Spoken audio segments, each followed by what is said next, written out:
ready and willing to share what we have. We don't claim to know everything. We are still learning. Even from here, we've learned something. But we shall share whatever we have. We shall be writing a memorandum, a detailed one. Today we're just speaking, which we shall submit, and hopefully we should give you the statistics I need that are available. However, there is little research. There is little research in this country. We did a research on, I don't know if you saw it, when COVID began. People were using whatever sanitizers they wanted. So we did an online survey and asked people, what sanitizer are you using? And you can't believe the results. So we gave that information to UNBS. That's how it came up with classification. Don't use this, use that. So we support in whichever way. We don't have the resources to do everything, but we support. Now, I need to clarify as well. I gave just one example of counterfeiting of Ugandan products abroad. But actually, a lot of the counterfeiting of Ugandan products manufactured here is done here. A lot of it is done here. I'll just give you one example. I don't know if you noticed, Highland Water closed. Okay, that's a subject. It closed because of fakes. But up to now, you have Highland bottles on the market. Who is manufacturing the Highland Water? Somebody is faking. The fakers, and this is the point I want to make, if we don't do something, very soon the fakes will take over the genuine business. Highland closed, but you can find it on the market. Who is taking that brand? Who is manufacturing? And then I want to encourage the committee. You're not dealing with a thing for timid people. This is very tough.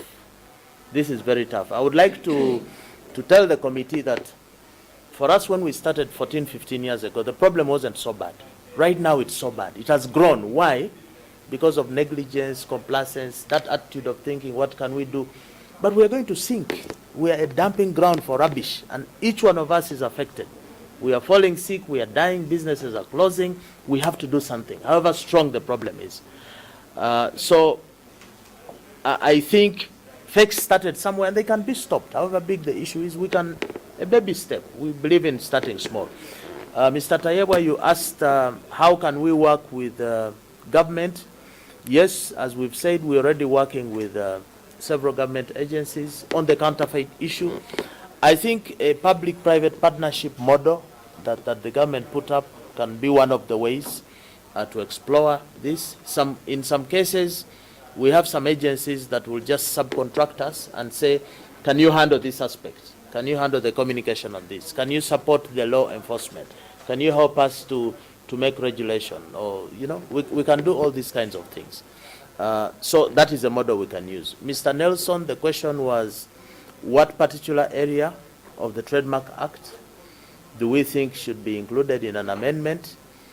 I think that the Trademark Act should have an amendment defining counterfeits. We need to define our problem. How do we define counterfeits? The Trademark Act doesn't provide anything for that. The other area of amendment in the Trademark Act should be to enhance the punishments.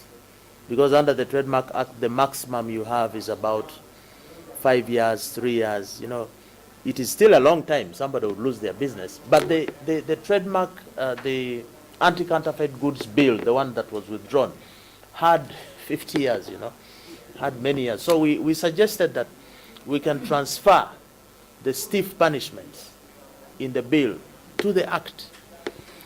We should do that. And once we have done that, like the chairman has pointed out, then let's do the enforcement. We should not have laws. The other day I was presenting, and I said we have some laws which are like doormats. We have laws on witchcraft, on waraji. They are not, people just drink the thing, there's nothing. So we should not make the counterfeit laws to be like waraji laws, where everybody takes it and the law is useless. These laws should actually bite. Mr. Otai, you talk about corruption.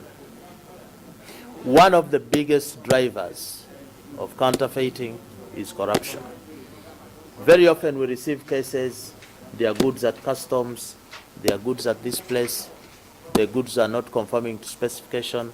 UNBS has said they are illegal, but somebody is trying to use political influence or whatever to get them released. There are cases we've taken on in public interest to go and fight for the public. we're not the biggest organization, we are small, but we go and take some cases and say, no, this cannot go. And in many cases, you will never find a counterfeit person coming up to say that I'm a counterfeiter. They don't come out. And somehow some back off and so on. So we save, in a few cases, you save dangerous goods coming onto the market, which, like Richard said, you cannot differentiate whether it's genuine. And the funny thing is that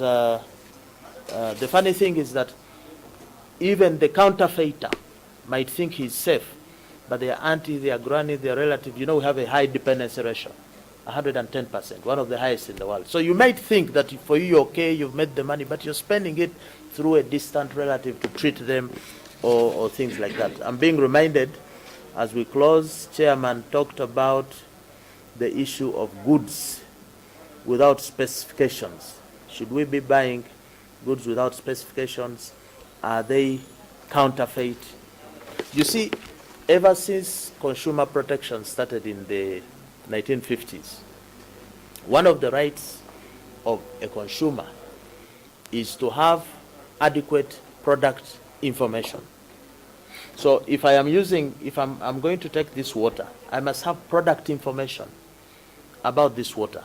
Who made it, for example, is key product information. Why is this key product information? Supposing I got an issue with this water after I took it, where do I report? Supposing this bottle was nameless and I bought it. At most, I would go back to the retailer or the supermarket that sold it. So the issue of having products that have specifications beginning with name is a key requirement. It's an international requirement for consumer protection. You must know. And then secondly, we now have international standards for all products, including hair products, shoes, and so on. There is a specification, there's a standard. Even these mics that you're seeing here, there is a standard for the ingredients that are being used. Everything has been standardized. So how is it possible that you can have a product without a specification? Are you going to manufacture a tire that for it its diameter is this and that? There must be an international standard because it will not fit on the car. So I think Uganda should, in their fight against counterfeits, they should also include the requirement of having specification. In our presentation, we say that it must be compulsory to require certification and trademark registration. Trademark registration requires you to give specs. You cannot go to register a product without the specification. So through this lack of specifications of selling these nameless products without a name and without a batch number, without expiry date, is how we are promoting counterfeits into this country.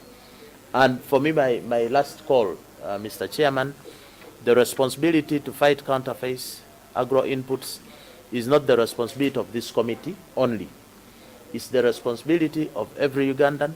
Everybody who is a human being, who is a consumer, has got a responsibility to fight these fakes. On the part of the consumers, you can do your part by rejecting. Don't buy things that you are not sure of, dodgy things. If you see they are produced in a backyard or whatever, let us go to established supply channels, a proper shop where you can go. They give you a receipt. In some places, you buy a product, no receipt, and then you go. We are encouraging the culture of counterfeiting by wanting to get cheap things. Mr. Kawesa said counterfeits are expensive. You need to be very rich to buy them. But you think that you're poor and you're buying counterfeits, you're actually killing yourself, you're destroying your health, you're destroying your wealth as well.